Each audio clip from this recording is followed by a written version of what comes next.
क्या पूरा मामला रहा? क्या जी बताएं आप। रहा? एक बार पूरा बताएं। जो राष्ट्रीय स्तर तक चर्चित रहा है प्रकरण अजमेर बैंक में कांड के नाम से और अश्लील छायाचित्र कांड के नाम से जो प्रकरण चल रहा था, उसका आज 32 साल बाद में माननीय न्यायालय ने फैसला सुनाया है। इसमें जो सभी 6 अभियुक्तगण जिनके विरुद्ध विचारण चल रहा था, उनको आजीवन कारावास और 5 लाख रुपए प्रत्येक को अर्थदंड से दंडित किया गया है। ये जो 30 लाख रुपए कुल जुर्माना किया गया है, ये सभी पीड़ितों को बराबर बांटा जाएगा।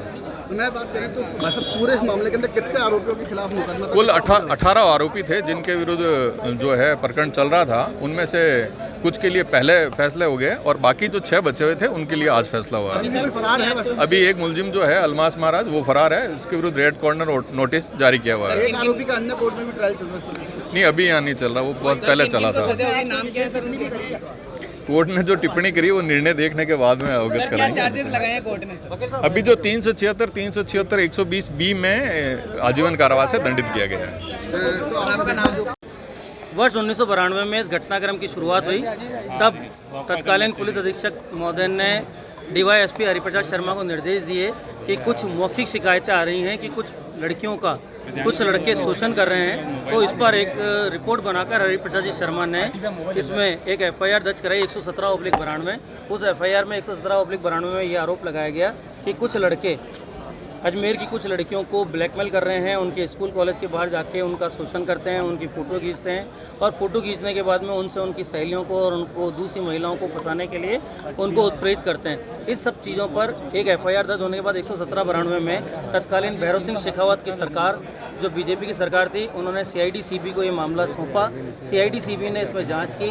जाँच के दौरान इसमें 8-9 आदमियों को आरोपी पाया गया, जिनमें अनवर चिश्ती और Naseem torsion, Kailash, Harish, Putin, Farooq Chishti, शमशुर Maradona, पुरुषोत्तम वैसली, इन सब की गिरफ्तारी हुई। इन सब की गिरफ्तारी होने के बाद इनकी ट्रायल चली। ट्रायल चलने के दौरान पुरुषोत्तम उर्फ वैसली ने सुसाइड कर लिया, क्योंकि पुरुषोत्तम उर्फ वैसली पर आरोप था कि जो अजमेर कलर लैब में तत्कालीन फोटो बनी थी, उस समय कंप्यूटराइज ज़माना नहीं था, तो वो उनके नेगेटिव तैयार करता था और डुप्लीकेट नेगेटिव भी तैयार किए। उन डुप्लीकेट नेगेटिव तैयार करने के दौरान उसने अपने मालिक हरीश तोलानी को नेगेटिव दिए, इसलिए हरीश तोलानी भी इसमें फोटोज़ के लिए और उनके लिए मुलजिम रहा।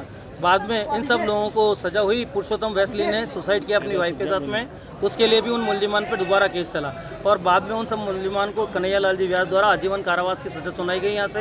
यहाँ से ये मैटर हाईकोर्ट गया, जिसमें 8 आदमी को सज़ा हुई थी। 4 को हाईकोर्ट ने एक्विटल किया, 4 को कन्विक्शन अपील रखा।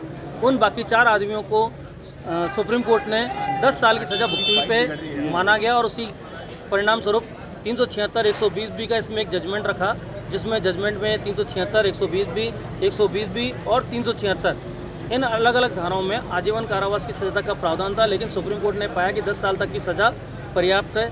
माननीय न्यायालय ने भी आज जब हमने बहस की थी तो हमने कहा था कि साहब इसमें 10 साल तक की सज़ा हुई है। उन्होंने कहा वो सुप्रीम कोर्ट तक का फैसला था, इसलिए आपको ट्रायल कोर्ट में तो आजीवन कारावास की सज़ा देंगे। इसमें इन सभी मुलजिमान को आजीवन कारावास की सज़ा दी गई, जिनके नसीम टार्जन, इकबाल भाटी, नफीस चिश्ती, सलीम और जमीर हुसैन और सोहेल गनी थे।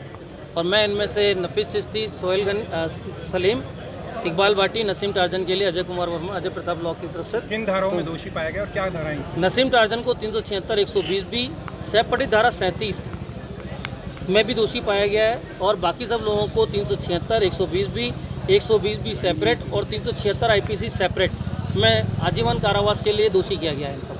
अगर ओवरऑल माने तो कितने आरोपी थे? और इसमें टोटल 10-15 आरोपी थे। पहले 8-9 की ट्रायल हो चुकी, 6 की ट्रायल अब हो गई। एक अलमास महाराज इसमें फरार चल रहा है, जिसके खिलाफ 299 में चार्जशीट पेश है। तो अब रेस्ट ऑफ द मैटर यही फैसला होना है। सुप्रीम कोर्ट भी जा सकते हैं। अभी हाईकोर्ट जाएंगे। हाईकोर्ट के लिए अपील का टाइम है, क्योंकि हमारा मानना था कि नसीम टार्जन की जो ट्रायल थी वो 1992 में शुरू हुई थी, वो बीच में फरार हो गया। उस फैसले में भी उसको मफरूर बताया और वो बयान उसके खिलाफ पड़ जानी चाहिए, तो वो सज़ा पड़नी थी। तो हमारा कहना था कि उसने 28 साल और ट्रायल भुगती है, तो उसका वो कन्विक्शन था। बाकी नफीस चिश्ती और दूसरे लोगों की आइडेंटिफिकेशन नहीं हुई, उनकी फ़ोटो पुलिस ने दिखाई, CID वालों ने फ़ोटो दिखा के पहचान कराई। कोर्ट में जब वो गार्ड लाता थी तब पहचान कराई। बयानों में पीड़िताओं ने कहा भी है कि हमें पुलिस वालों ने कहा कि इनकी पहचान कर लो और इनकी फोटो दोबारा को देख के पहचान नहीं है। ये सारे बिंदु हैं, बहुत सारी बातें हैं कि जिसमें जाएंगे, सब मेजर थी। अब किस परिस्थिति में रहा है वो भाई का अवलोकन करने वाले। आपने अर्जी भी लगाई थी? हमने आज अर्जी लगाई थी, क्योंकि जो आरोपित है इकबाल अजमेरी, उसका लीवर एम्पूटेट हो गया, उसका लीवर का ऑपरेशन हुआ है, वो ऑन बेड है और कोर्ट के बाहर ही है।